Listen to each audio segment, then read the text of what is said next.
Cette année, la France et la Corée fêtent leurs 140 ans de collaboration. À l'occasion de cet événement, plusieurs ministères coréens se sont réunis pour nous proposer la K-Expo 2026. Alors au menu, on va avoir évidemment des K-dramas, de la K-pop, la K-beauty qu'on aime tant, et plein d'autres univers qu'on va découvrir ensemble. Ça va être également l'occasion pour moi de vous offrir un petit avant-goût d'une vidéo que j'irai tourner en Corée, un spécial Les secrets de beauté Corée. Allez, à tout de suite! On commence par Netflix, on ne pouvait pas louper ce stand. Aujourd'hui, on a plus de 80% du contenu coréen qui est en fait consommé à travers le monde. On n'est plus sur du soft power, on est vraiment sur un vrai phénomène culturel mondial. Vous connaissez forcément Squid Game. Regardez, en 2025, comme c'est écrit, on a 70% des contenus Netflix qui ont été vus par d'autres pays à travers le monde. C'est incroyable. Je pense vraiment que les K-dramas, c'est encore plus que la musique, l'un des éléments qui a le plus contribué à la diffusion de la culture coréenne. Si vous avez Netflix et que vous aimez les comédies romantiques, écoutez Tata Myriam. Je vous recommande à 100% cette série qui vous fera acheter des tonnes de mouchoirs, mais vous serez aussi tellement heureuse de la regarder. Vous n'oublierez pas, quand la vie portera ses fruits en français. Là, on a vraiment des exemples concrets et en chiffres de ce qu'a apporté le drama coréen au soft power. Regardez, juste avec cette série que je vous ai recommandée, je vous ai dit qu'elle est géniale, je vous rappelle son nom, Quand la vie portera ses fruits, eh bien il y a eu 25% de voyages enregistrés en plus vers la Corée. 25%, c'est énorme. Vous voyez, ça a rapporté des sommes faramineuses au pays avec seulement 16 épisodes. Qu'est-ce qu'on a aussi? On a 22% en plus de personnes qui se sont inscrites sur Duolingo pour apprendre le coréen. Donc définitivement, c'est vraiment un des éléments, les séries et notamment Netflix qui a Person Corner, qui permettent de diffuser la culture coréenne. Et c'est aussi comme ça que j'ai découvert la culture coréenne, avec les K-dramas que j'aime tant maintenant.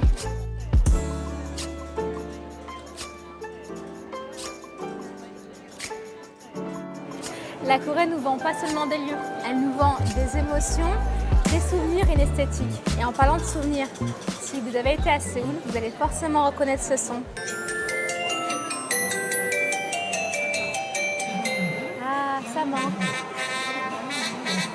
On poursuit la visite. Et maintenant, on va tester la réflexologie plantaire.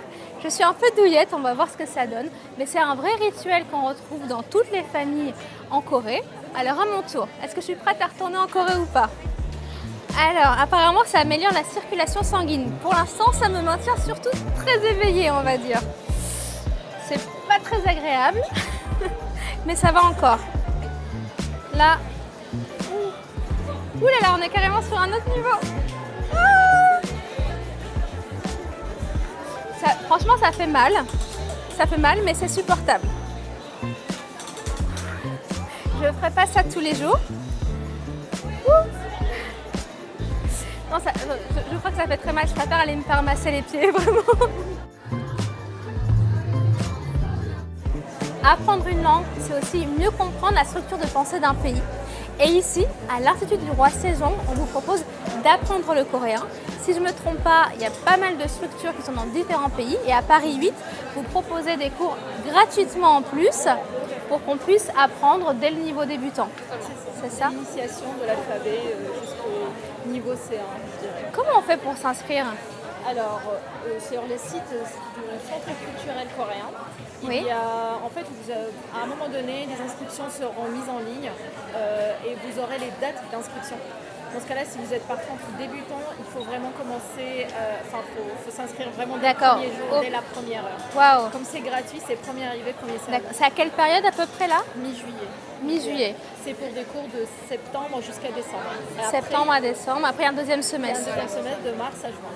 D'accord, super. Et regardez comme ces dames sont si bien habillées avec le hanbok traditionnel.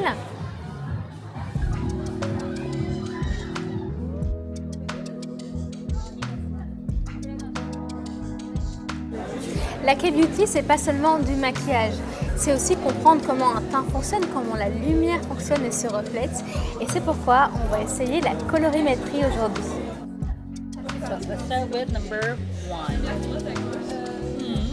Yeah, I love green. I love Yes. green. It's okay. So let's pay attention to your face. Number 1 and number 2. Oh no, this one is better. Yes, it's very nice. It's really surprising. You have a eye color, but you see, when we see this, and after we remove this, your eye colors get even brighter. Oh yeah. Next, so number 1 and number 2. First one. First one, Yeah. yes. This is also cool summer Okay. and a cool winter. So now we're gonna start with the warm autumn and then see the warm spring. Okay. So we're gonna see the first one. And number 2. No, I prefer the first one. Me too. It's so weird. I don't know how come it's not exactly working with your eye color. Number 1 and 2. But number 2 for my eyes, I think. Yeah, it's really good, and your skin looks also like your round forehead and nose is more catchable. So I think it's like a more of like olive colors and a little But bit maybe green I'm color. neutral. You're neutral, but you're definitely a warm tone. Uh-huh, Yeah, you're definitely a warm yeah. tone. Yeah, so I think this kind of olive color is also very good. So you're definitely a warm autumn tone. Okay. So you can prefer this kind of colors. And then for the warm autumn that is not recommended is like a lemon colors, or like a very strong orange. Those are like not so Okay. recommended. Yeah. So you can take this warm autumn color for your personal color. Thank you.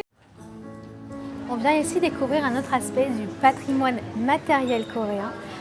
Vous le savez sûrement, la Corée c'est une presqu'île, elle est donc entourée d'eau et les pêcheurs ramassaient les coquillages qui ont donné du nacre. Ce nacre, on le retrouve dans les bijoux, dans les coffrets, aussi bien dans les musées qu'encore actuellement. Vous voyez cette lumière qui se reflète, ça crée vraiment quelque chose de très spécial. Et aujourd'hui, on a une maison qui collabore avec notamment Louis Vuitton et donc nos deux patrimoines viennent se rencontrer.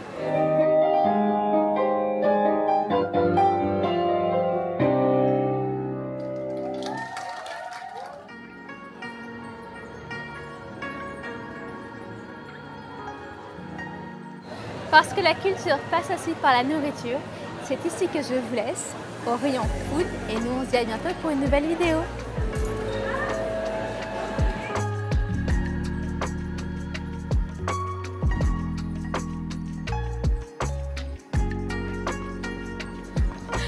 Je suis en train de me la juger maintenant.